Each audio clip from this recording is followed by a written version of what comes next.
learn about another voice and culture of Taiwan with We Love Hakka. 现在就让我们一起加入客家风情，大家来讲客家吧。Hey everyone, it's time to talk about Hakka here on ICRT.Hello, 大家好，我係阿邊個 Leo。Hello, 大家好，我係 Joseph Lin Lim Zap Shu, right here, teaching you the Hakka language and culture with Leo. 我很喜欢有的时候会听到一些童谣啦，因为童谣呢会比较单纯、天真无邪，但是里面有时候还蛮有趣的。就是对啊，里面有很多内容是要发挥想象力。没错 ，OK, so we're gonna have Leo teach us another nursery rhyme right here on Let's Talk About Hakka. So 今天要跟我们这个念的童谣是什么？今天要念的童谣就是水果歌水果果。Okay, so this is the fruit song or the fruit nursery rhyme.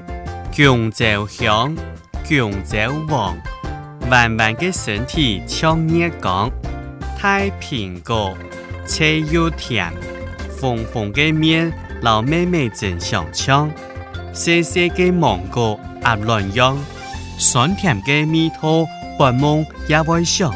You know what? I only caught maybe 2 different fruits in here. I don't know how many fruits is found in this nursery rhyme. 但是一开始因为水果歌就马上听到香蕉啊，就是香蕉嘛。是的，因为听起来像香蕉啊，你知道吗？就听到有香蕉，there's banana in it， 然后中间好像有苹果的感觉啦。可是其他我就都听不出来了。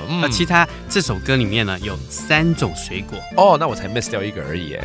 有2个颜色。2个颜色 ，OK。So Leo's telling me in this nursery rhyme that it mentions 3 different types of fruits and 2 different colors. Okay, I caught the first one, which is banana. 这个跟我们讲 banana 怎么说？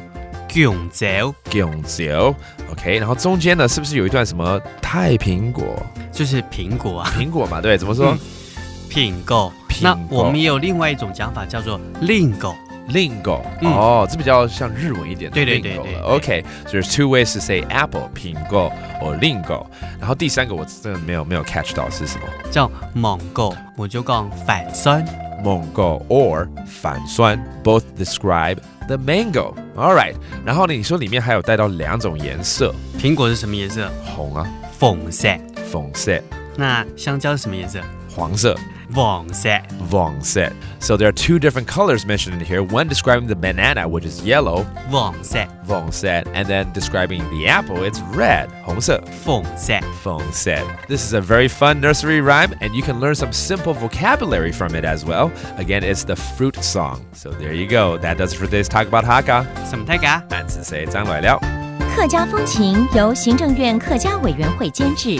We Love Hakka has been brought to you by the Executive Yuan's Council for Hakka Affairs.